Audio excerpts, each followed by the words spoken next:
Hello, Taurus, Sun, Moon, Rising, and Venus signs. Kamusta kayo?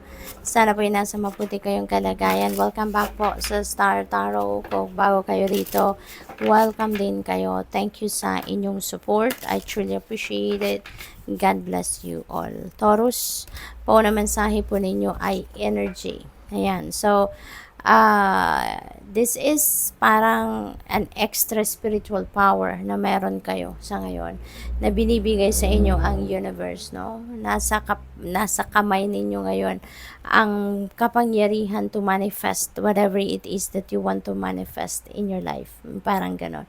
Parang kung anong gustuhin ninyong gawin sa ngayon, magagawa ninyo, no? Or kung ano man ang gusto ninyong kung ano yung iniisip ninyong gawin, whatever it is that you set your mind to do, no? Parang kayang-kaya ninyong gawin yon sa ngayon, no? You have that power, no? Parang walang imposible sa ngayon. Sa kung ano man ang isipin mo na gawin ay maaaring mangyari or gagawin mo. And you need to focus, no? You need to focus. Maaring ang iba sa inyo distracted, maaring ang iba sa inyo hesitant, no? Nagda-doubt pa siguro kayo sa inyong mga kakayanan, maaring ganun. So, this is a reminder for you na be focused, okay? Put your eye on the prize para nagsagayon, kung ano man ang iniisip ninyong gawin, ay mapagtatagumpayan ninyo because you're going to put your effort and energy and focus into it, alright? So, what else? We have truth. Ayan. Taurus, you are really going to to speak your truth, walk your truth, and live your truth, no? Siguro dati hindi ninyo magawa ito, hindi ninyo siguro na i-express ang inyong sarili, hindi ninyo siguro nagagawa ang mga gusto ninyong gawin because maybe there is restrictions. Maaaring merong nagbabawal sa inyo, maaaring merong nagko-control sa inyo, someone is running your life, maaaring ganon. Kaya ngayon, no, parang magiging malaya na kayo and you're going to embrace your own truth, no? So, magagawa na ninyo ngayon ang mga gusto ninyong gawin. Masasabi mo na kung ano yung nasa isip mo or nasa damdamin mo. So, that's really beautiful.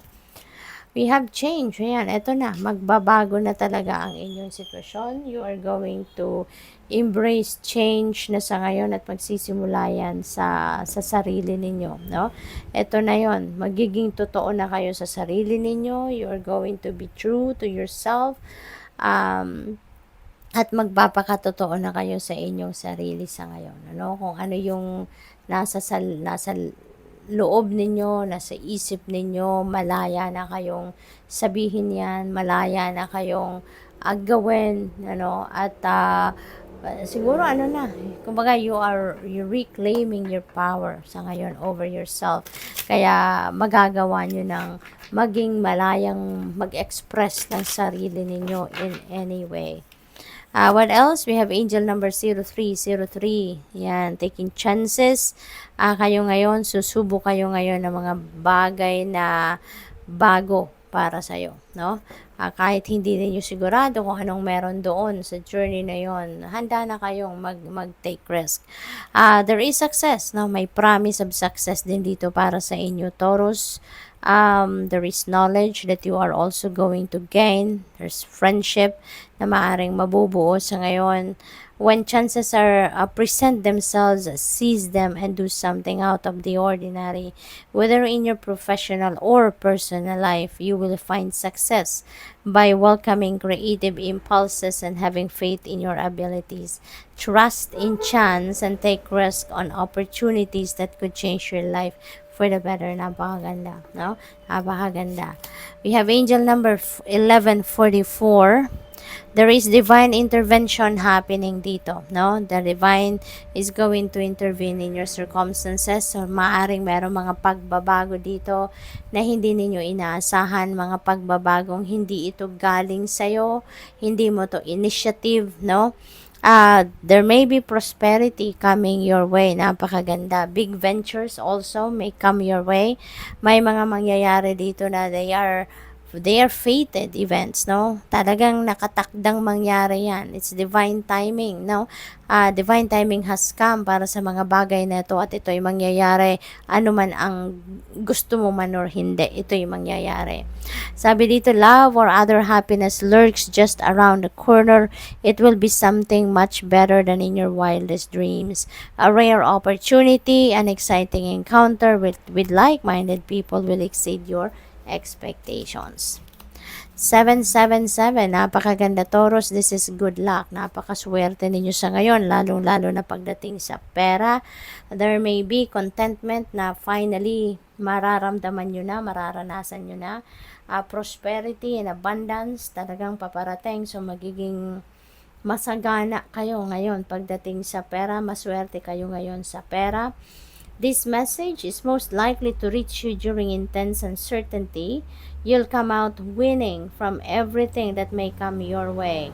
It's also a sign that you have much life experience and wisdom to share, yet you'll need enthusiasm and effort to get this message to others. Ayan, so maswerte kayo, parang kung anong hahawakan ninyo ngayon can turn into gold, kumbaga, no? So parang everything or anything na gagawin ninyo, siguro, kung ano yung goal ninyo, yan ay makakamit ninyo. Yung kung ano yung iniisip ninyong mangyari, eh, maaaring yan talaga ang mangyayari. Kasi, yung swerte ay nasa inyo sa ngayon. So, napakaganda. 666, yan, reflect. No? Reflection time. Maybe kailangan ninyo ngayon ng pagmumuni-muni, pagninilay-nilay. Maybe ito yun din ang kailangan ninyong gawin para makita ninyo muna, masigurado ninyo ano yung gusto ninyo, ano yung papaano ninyo to gagawin, papaano ninyo marireach, no? Yung mga goals ninyo or yung mga gusto ninyong mangyari. Sabi rito, several unexpected developments will enter your life and impact how you feel. This is a chance to reevaluate your identity. You need a mental shift toward greater optimism, self-assurance, and trust. Put your faith in your gut and inner voice. Pay attention to your feelings and use them to help you become a better person. So, napakaganda. Good luck. Thank you for watching. Love and light. Namaste.